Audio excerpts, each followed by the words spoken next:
नमस्कार सभी को। और जैसा कि आपको पता है कि आज साइंस का पेपर था और पेपर देखने के बाद मैं उम्मीद रख सकता हूँ कि सभी का ही पेपर ठीक ठाक गया होगा, अच्छा गया होगा। ठीक है, तो चलिए आपने जैसा भी दिया एक बार डिस्कस कर लेते हैं केमिस्ट्री के सेक्शन के आंसर की। आप लोग भी मिला लीजिएगा। उम्मीद है मुझे कि almost 90% portion of the chemistry आपने बड़े आराम से अटेम्प्ट किया होगा। चलिए फिर देख लेते हैं आंसर। ये जो हमने पेपर लिया है ये है आपका, ये सेट नंबर 3 है, सेट 3 है। ठीक है, तो first question that is question number 17 से स्टार्ट होता है। क्वेश्चन कह रहा है which of the following is an amphoteric oxide. तो जैसा कि कई बार आपको क्लास में बताया गया होगा कि एम्फोटेरिक ऑक्साइड किसको कहते हैं। तो एक तो Al2O3, एक तो आपको ये होता है। इसके अलावा एक और ऑक्साइड होता है Al2O3 के अलावा, एक तो हमारा हो गया Al2O3। इसके अलावा एक और ऑक्साइड होता है जिंक ऑक्साइड, जो कैसा होता है सर, एम्फोटेरिक इन नेचर होता है। नेक्स्ट क्वेश्चन कह रहा है कि which of the following will not undergo addition reaction.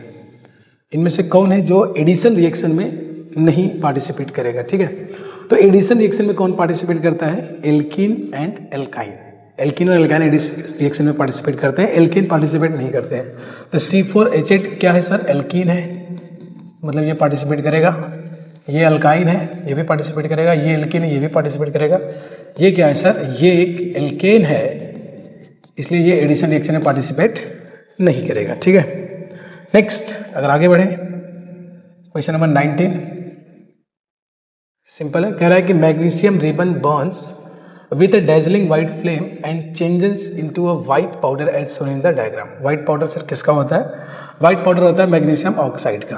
Question क्या पूछा है, क्वेश्चन पूछा है कि identify the water, the powder is dissolve in water, identify the chemical formula of the white powder.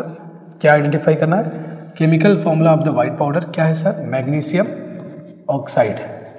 Magnesium oxide sir, ये दोनों option क्या हो जाएंगे, इनकरेक्ट हो जाएंगे। And the correct change observe when the solution is testing with a litmus paper. जब solution को किससे टेस्ट किया गया, लिटमस पेपर से टेस्ट किया गया, तो क्या चेंज ऑब्जर्व करने को मिला। तो मैग्नीशियम ऑक्साइड जैसा कि आपको पता है इसका नेचर कैसा होता है, बेसिक होता है। तो बेसिक होने की वजह से ये रेड लिटमस को किस में कन्वर्ट कर देगा, ब्लू लिटमस में कन्वर्ट कर देगा, टर्न्स रेड लिटमस ब्लू। ठीक है, तो बी क्या हो जाएगा इसका, ऑप्शन नंबर बी हो जाएगा करेक्ट। नेक्स्ट क्वेश्चन नंबर 20 पे चले। कह रहा है which of the following set of compound does not belong to the same homologous series. Same homologous series mean same general formula.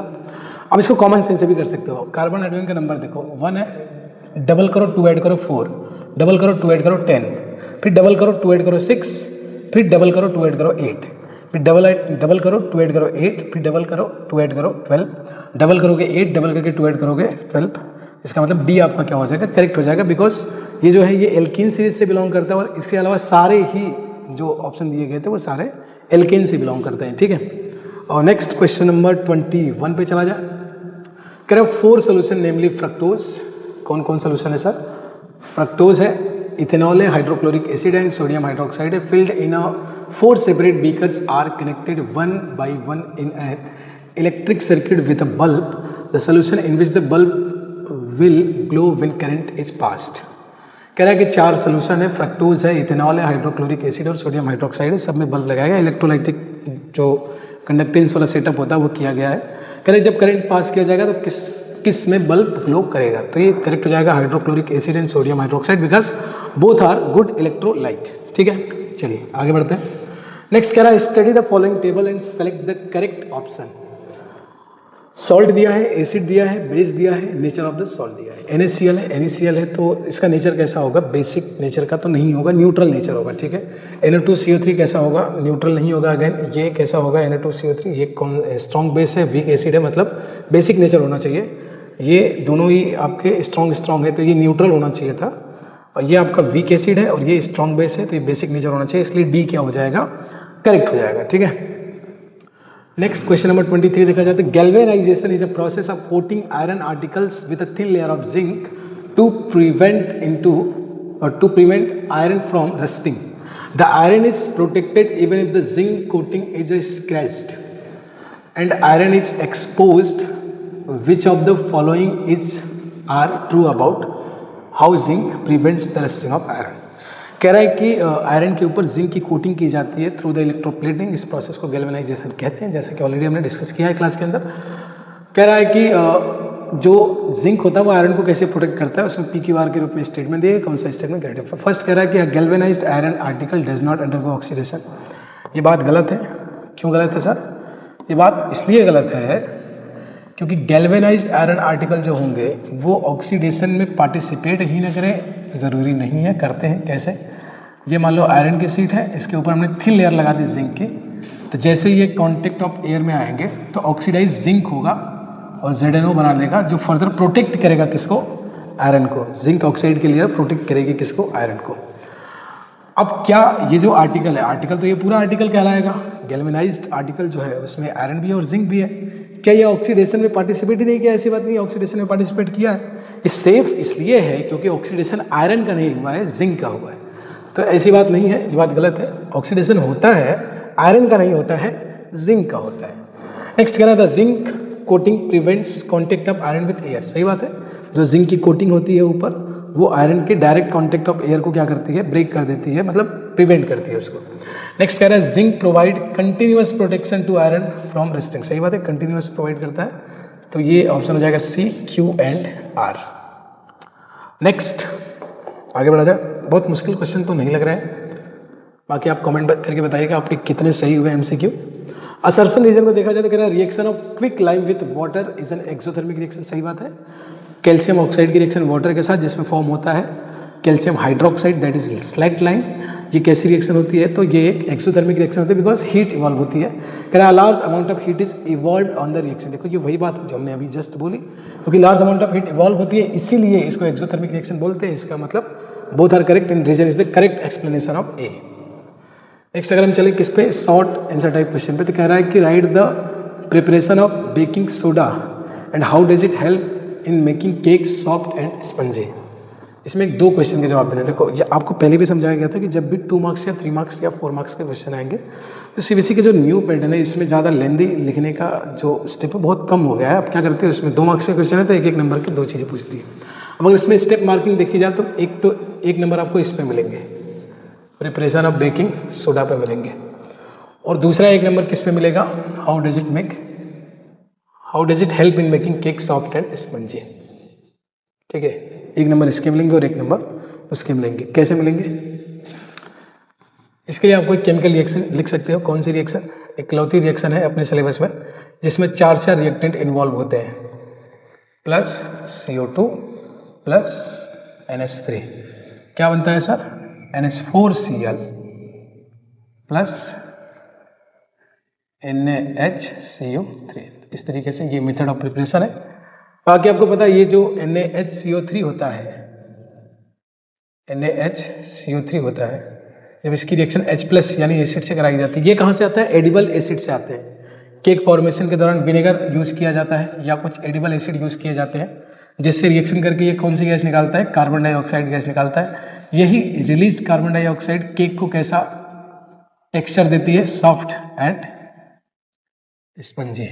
ये जो रिलीज्ड कार्बन डाइऑक्साइड है यही केक को कैसा टेक्सचर देती है? सॉफ्ट एंड स्पंजी देती है। ठीक है। नेक्स्ट क्वेश्चन नंबर 26 कह रहा है कि what happened when potassium iodide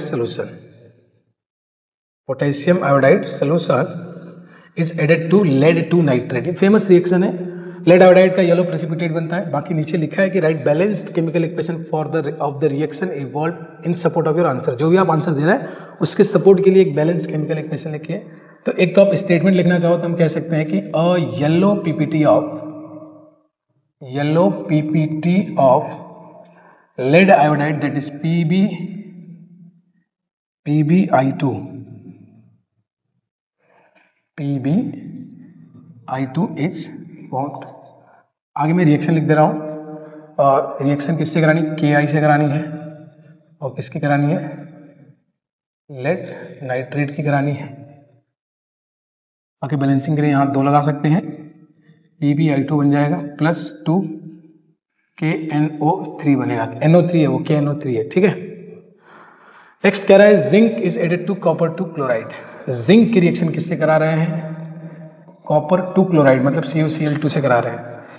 CuCl2 से कराएंगे तो क्या बनेगा? जिंक क्लोराइड बन जाएगा, बिकॉज जिंक मोर रिएक्टिव है कॉपर से, तो कॉपर को जिंक क्या कर देगा? डिस्प्लेस कर देगा और कॉपर बाहर हो जाएगा। ये हो गया सेकंड का आंसर। थर्ड कह रहा है hydrogen gas is passed over hot copper two oxide. Copper two oxide का मतलब है CuO के ऊपर कौन सी गैस पास की गई है? Hydrogen gas. क्या बन जाएंगे? Cu plus H2। तो इस तरीके से ये तीनों के केमिकल रिएक्शन हो जाएंगे, ठीक है। नेक्स्ट क्वेश्चन नंबर 27 पे चला जाए। कह रहा है give the chemical name and formula plaster of Paris. Chemical name लिखना है। अच्छा 3 नंबर के क्वेश्चन है, 1 नंबर आपको इसके मिलेंगे, 1 नंबर इसके मिलेंगे, 1 नंबर इसके मिलेंगे। केमिकल नेम क्या होता है प्लास्टर ऑफ पेरिस का? प्लास्टर ऑफ पेरिस का केमिकल नेम होता है calcium sulphate hemihydrate. Hemihydrate, calcium sulphate hemihydrate.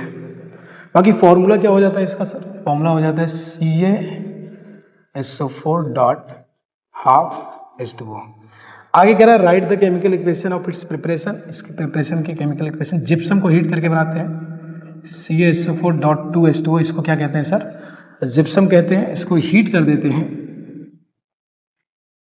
CaSO4 dot half H2O बनता है, प्लस साथ में 3/2 H2O बाहर हो जाता है। बाकी आप फ्रैक्शनल नहीं लिखना चाहते तो यहाँ पे 2 का मल्टीप्लाई करके यहाँ से 3 और यहाँ पे 2 CaSO4 डॉट सिंगल H2O लिख सकते हैं, ठीक है।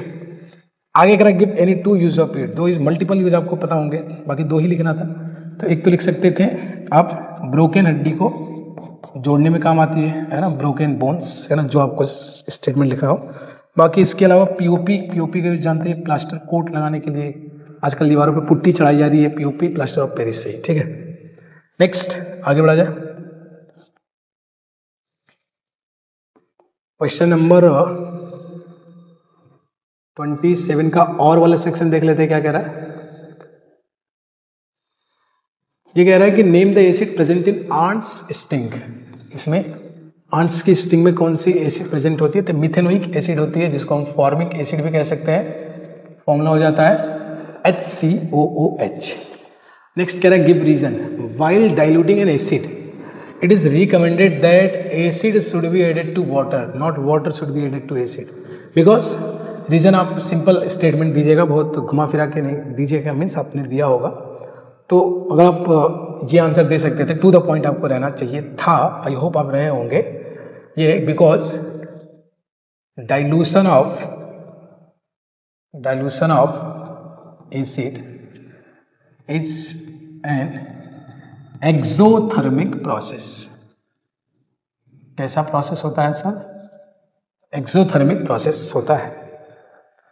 आगे कह रहा है baking soda is used as an antacid because of its basic nature. Basic nature होता है, 2 प्रॉपर्टी होती है इसके अंदर, ध्यान रखना। बेसिक नेचर होता है जो एसिड को न्यूट्रलाइज करता है, साथ ही साथ एक और प्रॉपर्टी जो इसे एंटासिड बनने के लिए एलिजिबल करती है वो है non corrosive nature. Non corrosive nature और बेसिक नेचर, 2 नेचर इसके पास होते हैं एक साथ साइमल्टेनियसली, इसलिए ये एलिजिबल हो जाती है क्या बनने के लिए? एंटासिड बनने के लिए, ठीक है। नेक्स्ट आगे बढ़ा जाए, क्वेश्चन नंबर 28 की तरफ चला जाए। क्वेश्चन नंबर 28 कह रहा है, क्या कह रहा है ऐसे देखिए, alcohol forms a homologous series with a general formula CnH2n+1 OH, ठीक है, and OH group as functional group. Ethanol is commonly called alcohol and is used in alcoholic drinks. It is a good solvent used in medicine, cough syrup, tonics, etc. ये general fact they दिया। अब question देखिए, वैसे भी question को करने के लिए आपको इसे पढ़ने की कोई जरूरत थी नहीं। क्वेश्चन कह रहा है कि right the structural formula and name of the fourth member of alcohol homologous series. और फोर्थ मेंबर ऑफ एल्कोहल की बात हुई है तो फॉर्मूला तो हो जाएगा इसका C4H9OH, मॉलिकुलर फॉर्मूला हो गया। स्ट्रक्चरल फॉर्मूला क्या हो जाएगा सर? स्ट्रक्चरल फॉर्मूला के लिए 4 कार्बन बनाइए, एक से OH लगाइए, बाकी आपको क्या लगाना है सर? H लगाते जाना है।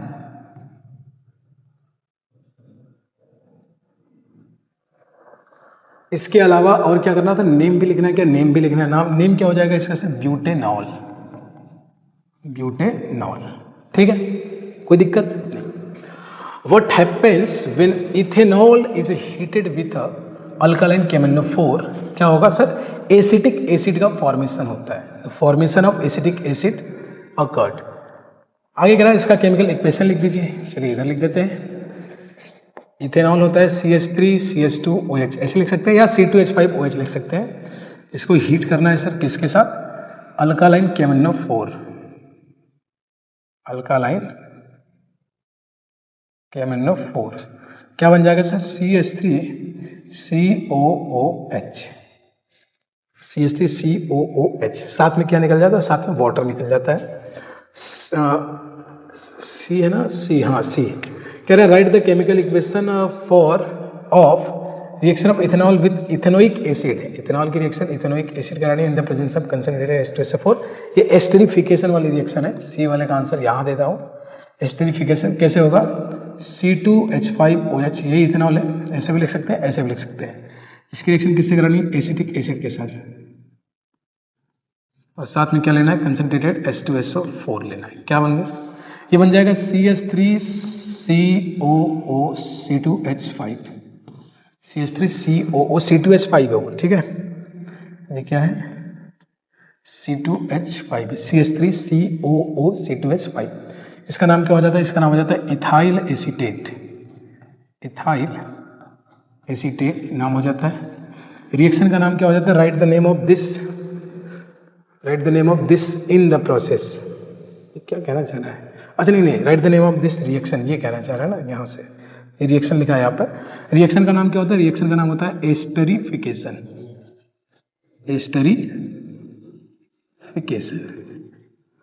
रिएक्शन का नाम हो जाता है एस्टरिफिकेशन।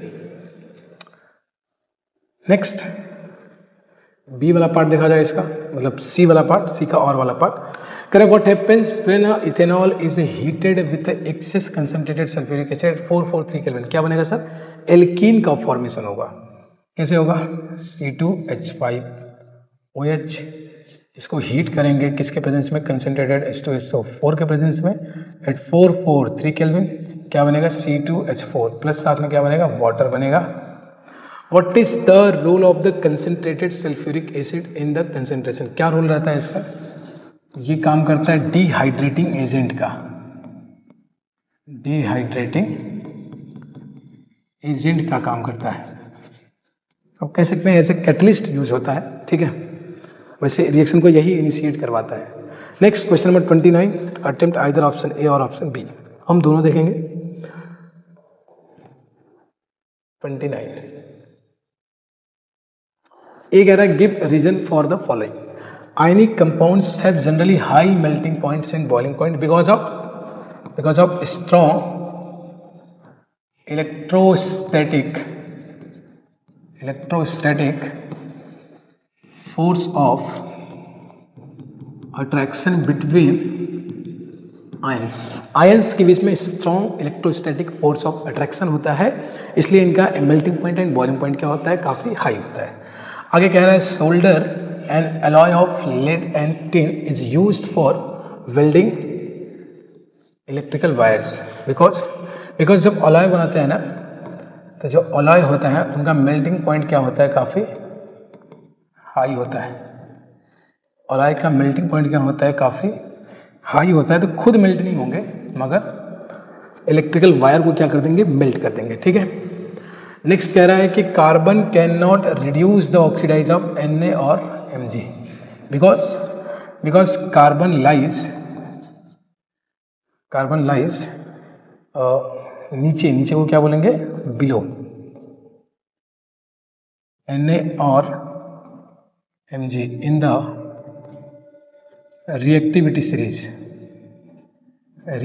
सीरीज के अंदर कार्बन सोडियम और मैग्नीशियम से कहाँ लाई करता है, नीचे लाई करता है, इसलिए उनको अगर हमें ऑक्सीडाइज रिड्यूस करना हो इनके ऑक्साइड्स को तो कार्बन का यूज नहीं करेंगे, कार्बन ऑक्सीजन को डिस्प्लेस नहीं कर पाएगा, कार्बन मेटल को डिस्प्लेस नहीं कर पाएगा उसमें से, ठीक है। नेक्स्ट कह रहा है क्वेश्चन नंबर 2 कह रहा है इसका कि the reaction of compound X with aluminium use to join railway tracks, X की रिएक्शन कराते हैं एल्युमिनियम से तो रेलवे ट्रैक को जोड़ने में, एक्स क्या है सर, एक्स हमारा आयरन का ऑक्साइड है, Fe2O3 है। नेम द रिएक्शन, रिएक्शन को बोलते हैं थर्माइड रिडक्शन, थर्माइड नहीं, थर्माइट रिडक्शन बोलते हैं, ठीक है। थर्माइट वेल्डिंग कहते हैं, वेल्डिंग को थर्माइट वेल्डिंग कहते हैं। Right the balanced chemical equation, balanced chemical equation ये रहा सर, Fe2O3 प्लस Al हो जाएगा Al2O3 प्लस Fe। बैलेंस करने के लिए यहाँ लगा दीजिए तो यहाँ लगा दीजिए तो बैलेंस हो जाएगा, ठीक है। नेक्स्ट और वाला पार्ट देख लेते हैं इसका।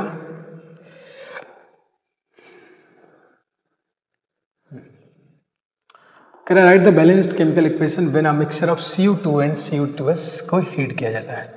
Cu2 एंड Cu2s को क्या करना है, हीट करना है।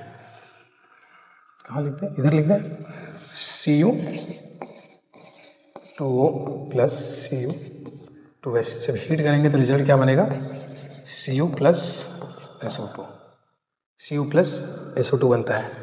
बाकी इसको यहाँ पे 2 लगा दीजिए और 2 लगाने के बाद यहाँ पे लगा दीजिए 6, बैलेंस हो जाएगा, ठीक है। आगे बढ़ा जाए। Zinc sulphide is heated in the presence of oxygen, zinc sulphide को हीट कर रहा है, ZnS प्लस O2, ZnO बन जाएगा प्लस SO2 बन जाएगा। नेक्स्ट कह रहा है give reason for the following, the wires carrying current in homes having coating of PVC, because जो PVC होता है वो क्या होता है, इंसुलेटर होता है या बैड कंडक्टर ऑफ इलेक्ट्रिसिटी होता है, इसलिए इनसे कवर किया जाता है उनको। To make hot water tanks copper is used not steel, because जो स्टील होता है वो एक अलॉय होता है और अलॉय के अंदर आयरन भी होता है, ठीक है। या ऐसे भी मेटल होते हैं जो रिएक्ट कर सकते हैं किससे सर, हॉट वाटर से, मगर जो कॉपर होता है वो हॉट वाटर के साथ रिएक्ट नहीं करता है, because copper does not react with hot water, because copper does not react with hot water, इसलिए हम लोग कॉपर को यूज करते हैं यहाँ पे, ठीक है। आगे कह रहा है so the formation of ionic compound CaO with electron dot structure, final question है, इसको करके खत्म करते हैं इसको। चलिए किसकी रिएक्शन करानी है सर, रिएक्शन करानी है स्ट्रक्चर बनाना है CaO का। तो ये हो गया Ca, इसके पास 2 इलेक्ट्रॉन, ऑक्सीजन कितने इलेक्ट्रॉन सर, 6 इलेक्ट्रॉन, ये इलेक्ट्रॉन अपना दोनों इसको दे देगा। पूरे प्रोसेस के दौरान Ca पे आ जाएगा 2 प्लस और ऑक्सीजन पे आ जाएगा 2 माइनस, क्योंकि 2 इलेक्ट्रॉन इसने दिया है। ये फॉर्मेशन हो गया CaO का, ठीक है। तो इस तरीके से हमने सेट 3 के आंसर की को हमने डिस्कस किया। अब नेक्स्ट सेशन में हम लोग डिस्कस करेंगे सेट नंबर 2 या सेट नंबर 1। आइए फिर डिस्कस कर लेते हैं हम लोग सेट नंबर 2 के आंसर की। Section B chemistry, question number 17 से स्टार्ट है। तो जो पहले एज इट इज ओरली आराम से कर सकते हैं उसको फटाफट करते हैं और आगे बढ़ाते हैं। जैसे क्वेश्चन नंबर 17 पूछा which of the following set of the compound does not belong to the same, ये जस्ट रिपीटेड क्वेश्चन है सेट 3 से। इसका डी हो जाएगा C4H8, बिकॉज ये एल्कीन है और ये एल्केन है, बाकी सारे ही एल्केन है, ठीक है। और नेक्स्ट कह रहा है which of the following is amphoteric oxide, same हमने ऑलरेडी डिस्कस किया अभी Al2O3, इसके अलावा एक और ऑक्साइड बताया था जिंक ऑक्साइड। नेक्स्ट है in the following diagram if acetic acid of same concentration is taken in the place of dilute sulphuric acid. Diagram क्या है, डायग्राम ये है कि स्टैंड वगैरह लगा है, यहाँ पे आप देखेंगे हाइड्रोजन गैस बबल हो रही है और जिंक के ग्रेनुअल यूज हुआ है, जिंक यूज हुआ है और यहाँ पे यूज हुआ है डाइल्यूट सल्फ्यूरिक एसिड। अब सल्फ्यूरिक एसिड को रिप्लेस कर दिया गया है किससे, एसिटिक एसिड से। क्या होगा, एसिटिक एसिड उतना स्ट्रॉन्ग एसिड है नहीं, इसलिए उतना H+ ये नहीं प्रोवाइड कर पाएगा जितने H+ कौन प्रोवाइड कर रहा था, सल्फ्यूरिक एसिड। तो क्या घटेगा इस पूरे प्रोसेस में, क्या घटेगा sir, number of H plus घटेंगे, इसलिए क्या घट जाएगा, अमाउंट ऑफ हाइड्रोजन गैस घट जाएगी, इसलिए ऑप्शन सी क्या हो जाएगा, करेक्ट हो जाएगा। ठीक है, नेक्स्ट क्वेश्चन नंबर 20 देखा जाए तो कह रहा है the volume of ratio of hydrogen and oxygen. अगर ऑक्सीजन एंड हाइड्रोजन बोलता तब मैं क्या बोलता 1:2, बिकॉज हाइड्रोजन एंड ऑक्सीजन बोला है, इसका मतलब रेशियो हमसे ये पूछा है कि H2 एंड O2 का रेशियो क्या होता है, ये रेशियो होता है 2:1। बाकी ये क्वेश्चन अभी जस्ट हमने किया था, बेसिक नेचर इसी का है, ये किया था। Which are the following not undergo addition, ये भी किया था अभी। C3 एसिड क्यों है सर, एल्केन है, एल्कीन और एल्काइन एडिशन में जाते हैं। इसके बाद क्वेश्चन नंबर 23 देखा जाए, कह रहा है ऑन रिएक्शन में dilute HCl which of the following pair metal evolve hydrogen gas, कौन से पेयर है जो हाइड्रोजन गैस इवॉल्व करेंगे, तो मैग्नीशियम एंड एल्युमिनियम। देखो इसमें कॉपर नहीं करेगा, जिंक कर देगा, है कि नहीं, कॉपर नहीं करेगा, जिंक कर देगा, इसमें कॉपर नहीं करेगा, आयरन कर देगा, इसमें सिल्वर नहीं करेगा, मैग्नीशियम कर देगा, इसमें मैग्नीशियम भी कर देगा और एल्युमिनियम भी कर देगा, मतलब दोनों करनी चाहिए, वो ऑप्शन हमें सेलेक्ट करना है। ठीक है, तो ऑप्शन नंबर डी करेक्ट हो जाएगा। असर्शन रीजन, ये क्विक लाइन वाला असर्शन रीजन अभी जस्ट हमने किया था, सिंपल था। आगे बढ़ते हैं, ऑप्शन क्या था सही सर इसका, ऑप्शन नंबर ए सही था। ठीक है, आगे कह रहा how is a universal indicator obtained, how is the wide range of pH solution tested by it. जी आप बता सकते हैं, ये क्वेश्चन एनसीईआरटी का है, एनसीईआरटी की लाइन से उठ के आया है। लाइंस को अगर आप पढ़ेंगे एनसीईआरटी में तो कैसे बनता है, इधर लिख देते हैं, यूनिवर्सल इंडिकेटर को कैसे ऑब्टेन किया जाता है, इसमें मिक्स किया जाता है बाय मिक्सिंग 2 और मोर इंडिकेटर्स, 2 या 2 से ज़्यादा इंडिकेटर को, या 2 क्या, basically majority of time that more than 2 ही होता है, मोर देन 2 इंडिकेटर्स को मिक्स करके बनाया जाता है। बाकी कैसे wide range of pH provide करता है, तो क्योंकि अलग अलग इंडिकेटर्स को यूज़ करके बनाया जा होता है, तो ये क्या करता है, डिफरेंट पीएच के लिए डिफरेंट कलर प्रोवाइड करता है।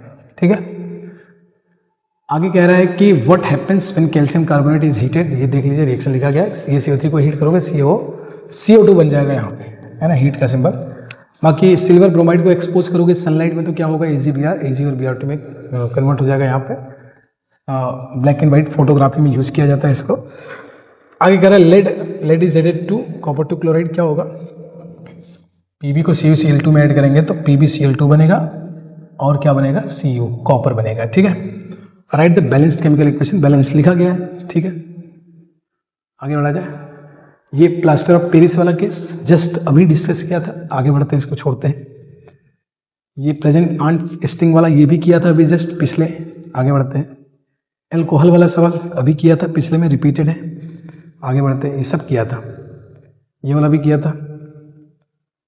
आयनिक कंपाउंड से generally high melting point and boiling point discuss किया था, आगे बढ़ते हैं। सोल्डर डिस्कस किया है, carbon can not reduce already discussed. The reaction of compound x aluminium की थर्माइट रिडक्शन अभी जस्ट किया था। अगर आपको वीडियो चाहिए तो ये जस्ट पीछे वाला वीडियो जाके देखिए, सेट 3 डिस्कस किया है, जिसमें ये सारे क्वेश्चन ऑलरेडी क्या है, रिपीटेड है। ये किया था अभी जस्ट किया था, सारे क्वेश्चन आई होप रिपीटेड है, रिपीटेड क्वेश्चन है ना। तो सेट 2 हो गया, अब इसके बाद सेट 1 भी देख लेते हैं, रिपीटेड क्योंकि पॉसिबिलिटी ज़्यादा है तो उसको भी खत्म ही करते हैं यहीं से, है कि नहीं। ये देख लेते हैं उसको भी।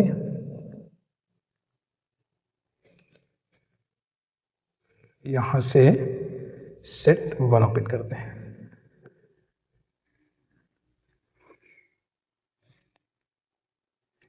तो ये है सेट 1, ठीक है। चलिए फिर इसको भी डिस्कस कर लेते हैं। और 17 वॉल्यूम अभी जस्ट डिस्कस किया था, ऑलरेडी हो गया। 18 हो गया, डिस्कस्ड है, हो गया। 19 हो गया, एम्फोटेरिक ऑक्साइड हो गया। 20 डिस्कस्ड है, हो गया। 21 ऑलरेडी हो गया है। 22 सेट 3 में डिस्कस किया था कि किस में बल्ब ग्लो करेगा। ठीक है, which of the following which gas is evolve when magnesium metal is react with dilute HNO3। देखो पूरी एसिड में HNO3 इकलौता ऐसा एसिड होता है जो हाइड्रोजन गैस इवॉल्व नहीं करता है। कौन सी गैस इवॉल्व करता है? नाइट्रोजन डाइऑक्साइड गैस इवॉल्व करता है। ये हमने कई बार क्लास में डिस्कस किया हुआ है, ठीक है। Question number 24 assertion reason, quick lime वाला असर्शन रीजन डिस्कस्ड हो गया। क्वेश्चन नंबर 25 ये डिफाइन करना है olfactory indicator in water of crystallization. Olfactory indicator क्या होता है? ऐसे इंडिकेटर जो डिफरेंट डिफरेंट मीडियम के अंदर डिफरेंट डिफरेंट स्मेल रखते हैं। तो हम ये कह सकते हैं कि विच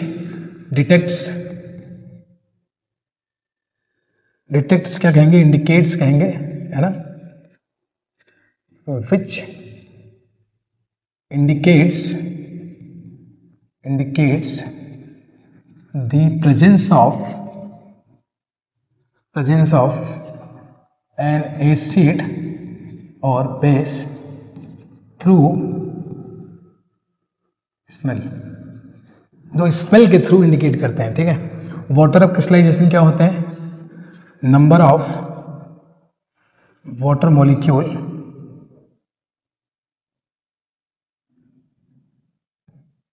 अटैच्ड विद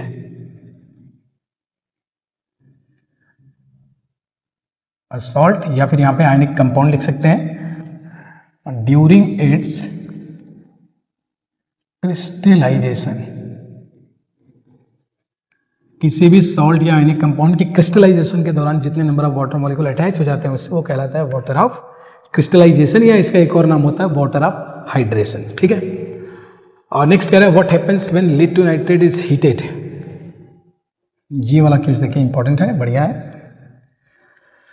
अभी तो इंपॉर्टेंट क्या ही कह सकते हैं, पेपर अगर आप दे दिए हो तो। लेड टू नाइट्रेट को हीट किया जाता है PbNO3, है ना, वैसे रिपीटेड क्वेश्चन है। PbNO3 को क्या किया गया है सर, हीट किया गया है। ये बैलेंसिंग के दौरान कई बार हम लोग कराते हैं प्रैक्टिस। PbO बनता है प्लस 4NO2 बनता है प्लस O2 बनता है ना।